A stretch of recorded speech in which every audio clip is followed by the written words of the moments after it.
Yep. Getting to about 16 inches across. So basically, yeah, sun's come out.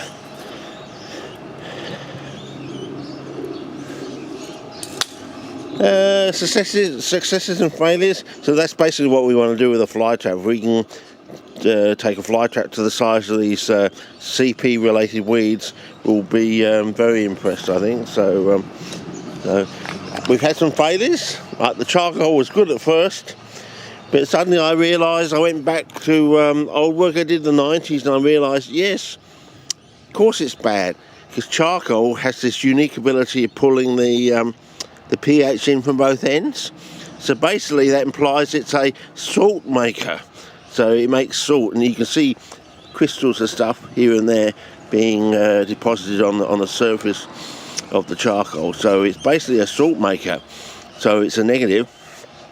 And then I thought, well then, when we go to polystyrene and because remember we went with a double flush, we learned that it was better than peat if you put it on the surface of a double flush bucket sort of thing, but it took about 6 months or more to get going. But if we put it down the bottom in the nether regions of a pot, it was a negative. And of course, if it's making salts in the bottom of the pot, of course it's going to be a negative.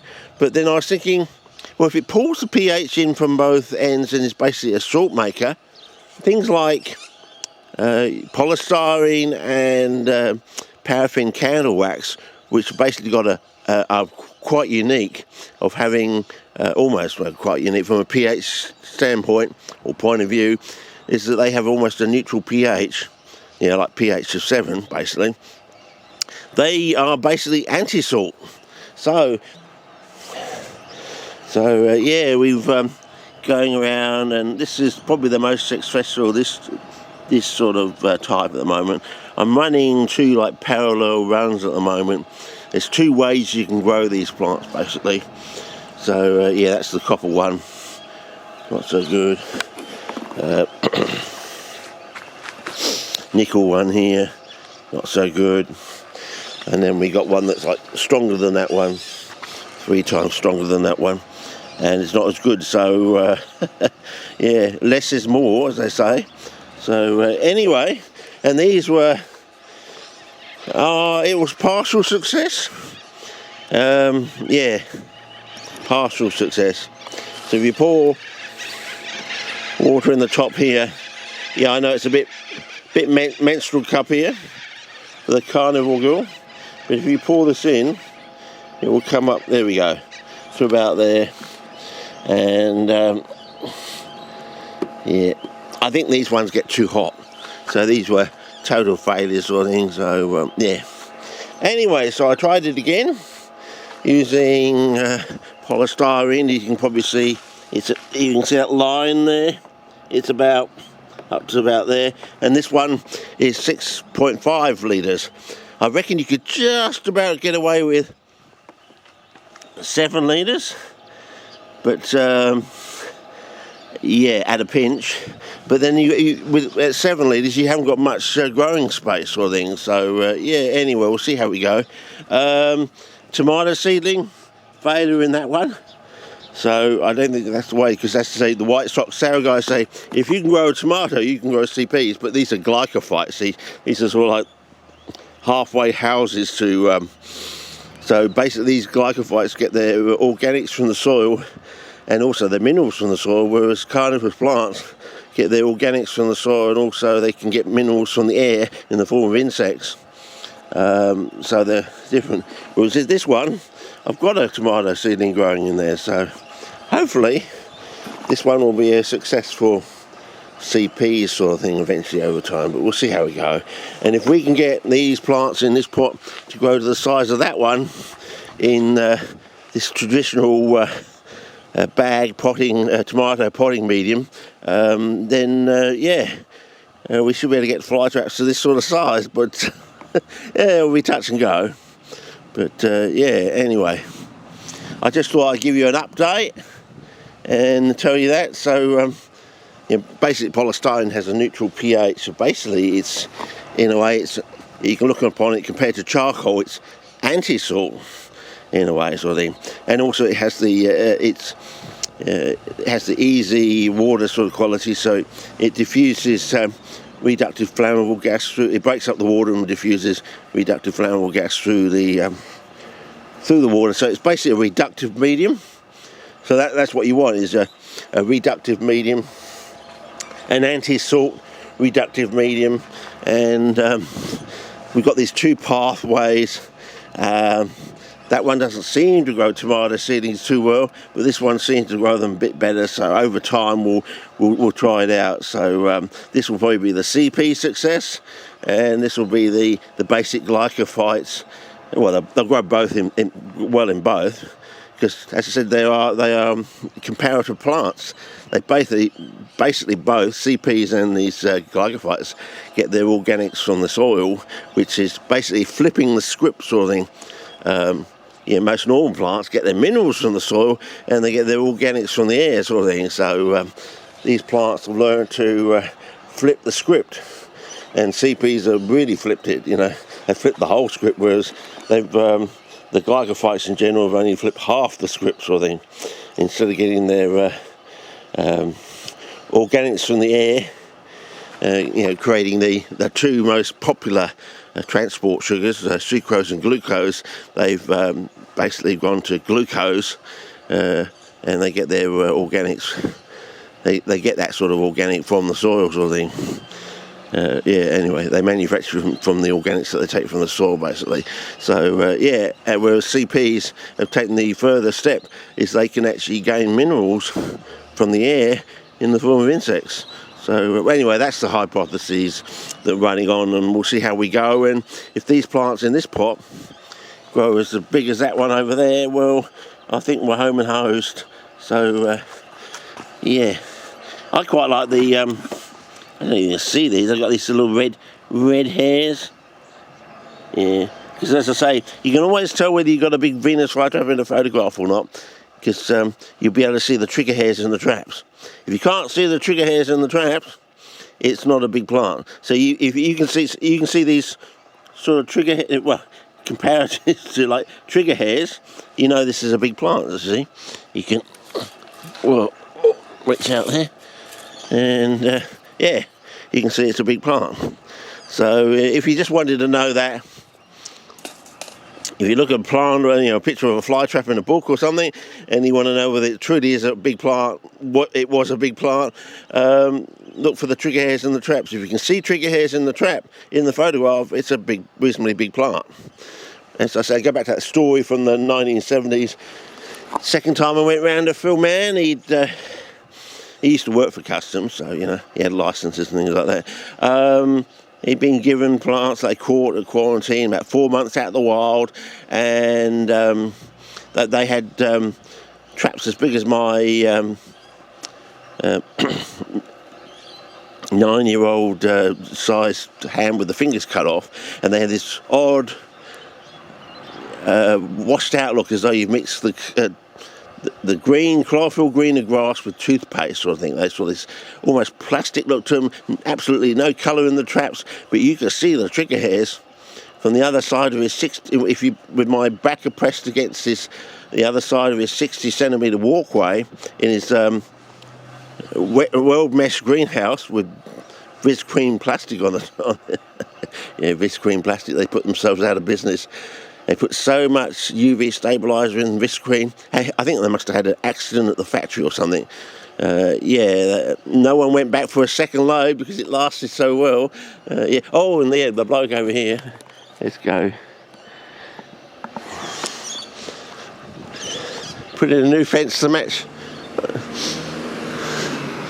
It's strange at night time. The fence matches the roof when it gets dark. But I don't know if his roof is faded or something, but it seems to match it at night time, or it's just the way the light's on it at the moment. But not a bad effort. Couple of finger cutters here and there, and a bit of odd wonky on this end. But the fact he did it all himself, I'm pretty impressed. Not bad for a first go, and no practice beforehand sort of thing. But not bad. So as you can see, we've got dark grey cloud, grey sky sort of thing, bit of sunlight. As we head towards the third week of August sort of thing, we'll get sort of dark grey clouds, and we'll get some bright orange sunlight sort of thing as we head from the coldening nights into the brightening day sort of thing. So yeah, still having problems out here. Look at that, I don't know what they put down on the ground here, but that's been knocked back, and this one's still going, putting out new flower stalks and everything. So yeah, same plant. Amazing, isn't it? Amazing. I don't know what they were playing around with when they did all this sort of road work or stuff, but yeah. And I don't know what's gone on here. Weird. They've got evidence over here that they might be doing something else. I don't know. That little black line along the white lines suddenly appeared the night before last. So yeah. So I don't know what they're doing, but I don't know what. We was thinking, do they even have to do it? I don't know. But anyway, we'll see. But anyway, that's about it from this one. Just thought you'd like to know that I suddenly remembered my old research from the 1990s and suddenly realised, oh, of course, that's going to be a failure. Charcoal basically is a salt maker. And so basically when it's on the top of a double flush pot, it's basically making salts and getting rid of salts, basically. So yeah, anyway, whether it's different with coal, that's another thing we'll have to try with coal. So I suppose eventually we might try it with coal. But anyway, we'll see how we go with these pots. As I said, I want to do it flooded. So I want to see how these go. If this one is successful and we get to that sort of size in the full standing line, I'll be very impressed. So yeah, I can be able to start my CP life again, I reckon. After, well, almost slightly over 50 years now. At the coalface sort of thing. At the grind at the coalface. But anyway, at least we're doing it flooded. That's something that's different. So yeah, most people can't do things flooded, but we got to flooded and we got to sand culture, the international standard. So that's something, I suppose. But oh yeah, the other difference is, I forgot to tell you, is with the polystyrene there, you know, because it's water repellent sort of thing, it's got a sort of the water flowage through the sand is different. It's almost like quicksand when you first put it in, sort of thing. It has a sort of different effect. Makes the sand sort of wetter, stays wetter for longer, sort of thing. Has this quicksandy sort of thixotropic sort of. It sort of adds thixotropic properties to the sand because it's sort of got an upwelling coming from the water repellent sort of polystyrene, but that will change over time slowly because the polystyrene will absorb water slowly over time, but it will take a couple of months to fully saturate it. But yeah, I just thought you'd like to know that it changes the sort of the aqueous properties of the sand sort of thing and gives it like a thixotropic sort of nature to it, so that might have an effect on the roots. But anyway, I just thought you'd like to know that, and we'll see how we go, and see you on the other side of another one sometime in the near future. Oh, you know, I'm going to set this perlite one up, this expensive perlite one. You know, yeah, it cost almost like $30 to do something like that. 20 to 30 bucks to do a full, you know, because you know, perlite's not cheap, especially after the scandemic sort of thing. But yeah, it's strange. I'm hearing stuff online that people in the cold countries are still wearing masks. You can't have that in hot countries. People won't. So yeah, you got to have the bricks down there to hold it down, and yeah, because if you pull this up and it hasn't saturated, it will start trying to push its way up. I don't know if you can see that, but so it's nearly there. Nearly time to take the bricks off, and then we'll plant something in, and we'll see what the difference is. But I think I like the polystyrene because it's cheap. It's $11 for 50 litres basically, or 5 buckets worth, as opposed to perlite, the same amount these days post-scamdemic, it would cost you about $150 to easily accessed. I mean, there were specialist shops in the area, but you know, especially a lot of them in the late 90s. But nowadays, you have to seek them out and go miles to get there. So, and with the price of petrol, it's not worth it. So, so I'll try and persist with the cheaper polystyrene. And of course, it's in a way it's cleaner because it's made from very clean starting stocks, you know, feed stocks or thing. And you know, you can analyse all the components of the feedstock. You can analyse the feedstock. You can analyse afterwards, after you've done your work, and see what's changed, what's happened, sort of thing. But yeah, we'll see how we go. But that's about it for this one. I think it's probably something I've forgotten. I'll put it on the next one if I can remember. But we had a go. I think these ones just got too hot in the sun. You know, being enclosed, being in an enclosed environment, sort of thing. These sort of partially survive, but no, I think you definitely have to put some sand on top, basically. But at least it's cheap. You know, sand is fairly cheap.